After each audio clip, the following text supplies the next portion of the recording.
Nomination আছে, award পেলে আরও ভালো লাগবে। এক লাইনে ভালোবাসার সংজ্ঞা দেওয়া যায় কোনো দিন? আপনাদের চোখ সুন্দর, দৃষ্টিভঙ্গি সুন্দর। ভালোবাসা শর্ট টার্মে হয় না, ভালোবাসা আসলে লং টার্মের একটা বিষয়। ম্যারিড হই, সিঙ্গেল হই, এঙ্গেজড হই, যাই হই, আমি স্বাধীন।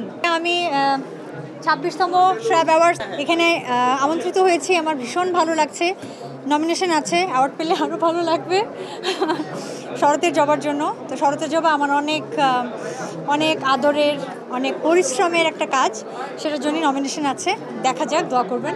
আপনাদের চোখ সুন্দর, দৃষ্টিভঙ্গি সুন্দর, এ কারণেই সুন্দর লাগে। আর এমনিতে আমি তো অনেক পজিটিভ, হাসি খুশি মানুষ, আনন্দে থাকার চেষ্টা করি। আমার আশেপাশে যত নেতিবাচক ঘটনা ঘটে সেগুলোতে আমি ফোকাস করার চেষ্টা না করি, অ্যাটেনশন দেই না। যা কিছু ভালো হয় সেগুলোতে ফোকাস করার চেষ্টা করি। এই তো ভালো থাকার চেষ্টা করি, আনন্দ থাকার চেষ্টা করি, সেই জন্যই হয়তো এরকম লাগে। আমি তো একটু প্রস্তুতি নিয়ে, সময় নিয়ে কাজ করি, একটু সময় লাগে আমার। ইনফ্যাক্ট শরতের জবা নিয়েও এখনও একটু কাজ বাকি আছে, যেহেতু এটার প্রযোজক আমি। আর হচ্ছে সিনেমা এখনও বলতে পারছি না পরবর্তীতে কি করব, তবে আমার একটা মিউজিক্যাল ফিল্ম রেডি আছে, মরীচিকা মায়া। দেখি কবে আপনাদের সামনে সেটাকে উপস্থাপন করা যায়। আমি শরতের জবাতে হলে যখন গিয়েছিলাম তখন মোটামুটি 99% অডিয়েন্সের মুখে শুনেছি আমার সামনে একদম, যে এই জনরাটা একদম নতুন। হলে, হ্যাঁ, ওটিটিতে, বাড়ির ওটিটিতে নিশ্চয়ই আছে, কিন্তু বাংলাদেশের হলে শরতের জবা প্রথম এই জনরাতে। তো মরীচিকা মায়া সেম, মিউজিক্যাল ফিল্ম হিসেবে বাংলাদেশে এই জনরাটা এটাই প্রথম হবে। সময়ের সাথে শুধু আমাদের নাটক, ফিল্ম বা কন্টেন্ট যে পরিবর্তিত হয় তা না, জেনারেশনের সাথে সব কিছুই পরিবর্তিত হয়। এই যে আগে যখন আমরা এই ধরনের অ্যাওয়ার্ডে আসতাম, এভাবে কিন্তু সিস্টেমটা ছিল না, সিস্টেম ডিফারেন্ট ছিল।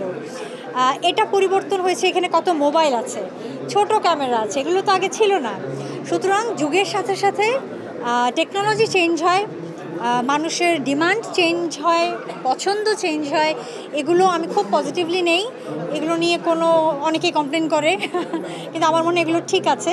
সো নাটক, সিনেমাতেও বা কন্টেন্টেও যে পরিবর্তন এসছে, এগুলো যুগের সাথে হবে। গত কয়েকদিন ধরে আমার বাসায় অনেক গিফট, ফুল টুল, ছোট বড় তোড়া আসছে। কিছু পরিচিত মানুষজন পাঠাচ্ছে, কিছু একদমই অপরিচিত, উপরে কোনো নাম টামও লেখা নেই কোথা থেকে এসছে। বাট আমি জানি এগুলো অনেক বছর ধরেই হচ্ছে এবং আমি খুব এনজয় করি, আমার খুব ভালো লাগে। কিন্তু মাঝে মাঝে অপরিচিত মানুষের থেকে পাওয়া গিফট বক্সগুলো খুলতে খুব ভয় লাগে মাঝে মাঝে অন্য মানুষকে দিয়ে আমি খোলাই, এটা খুব ইন্টারেস্টিং।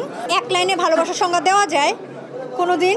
দেখো, আমার যা বয়স তাতে তো আমি অনেক অভিজ্ঞতা নিয়ে আজকে এখানে দাঁড়ানো না, তো সে কারণে আমার সংজ্ঞাটা একটু হয়তো বড় হয়। আমার মনে হয় যে অনেকে ভুল করে মায়া বা মোহ বা ঘোরকে, অনেক সময় আমরা ঘোরে আচ্ছন্ন থাকি, এই বিষয়গুলোকে অনেকে ভালোবাসা মনে করে। হ্যাঁ, এগুলো ভালোবাসার অংশ বটে, কিন্তু যখন এই মায়া মোহ ঘোর বা আচ্ছন্ন হয়ে থাকাটা দীর্ঘদিন থাকে তখনই আসলে এটা ভালোবাসা। এবং এই দীর্ঘদিনটা কিন্তু অনেক লম্বা, এটা 2-3 মাস না, এটা হয়তো 5 বছর 10 বছর, তখনই এটাকে আমরা উপযুক্ত ভালোবাসা বলতে পারি। এবং আরেকটা বিষয় আছে, যেটা হচ্ছে যে আমি যেরকম, আমাকে আমার মতো করে যে দেখবে, দেখতে পছন্দ করবে বা মেনে নিবে, এবং আমিও যখন আমার পার্টনারকে তার মতো করে দেখতে পছন্দ করব, বা আমাদের দুজনের মধ্যে যখন অনেক স্বচ্ছতা থাকবে, সততা থাকবে, এবং এগুলো যখন অনেক দিন ধরে থাকবে, তখনই আসলে বলা যায় যে ভালোবাসা। সো ভালোবাসা শর্ট টার্মে হয় না, ভালোবাসা আসলে লং টার্মের একটা বিষয়। আমি যে কোনো, ওই যে বললাম, আমি আনন্দে থাকার চেষ্টা করি, তো আমি যে কোনো অকেশন সেলিব্রেট করার চেষ্টা করি, খুব বেশি ব্যস্ত না থাকলে। তো ভালোবাসা দিবস তো একটা খুবই সিগনিফিক্যান্ট, ইম্পর্ট্যান্ট ডে, আমি উদযাপন করব। এখন সাথে ভালোবাসার মানুষ তো নাই, কিন্তু উদযাপন করব। অনেকে বলে যে আপু ম্যারিড না সিঙ্গেল নাকি এঙ্গেজড, কি বিষয়টা কি? আমি সব সময় বলি যে আমি ম্যারিড হই, সিঙ্গেল হই, এঙ্গেজড হই, যাই হই, আমি স্বাধীন।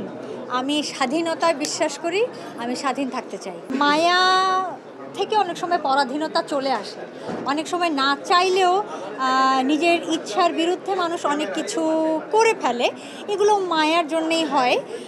সুতরাং আমি এগুলো থেকে একটু দূরেই থাকতে চাই।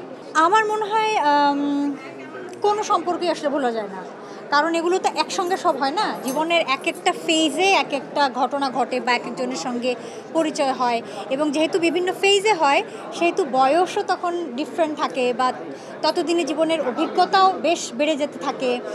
সো আসলে কাউকেই ভোলা যায় না,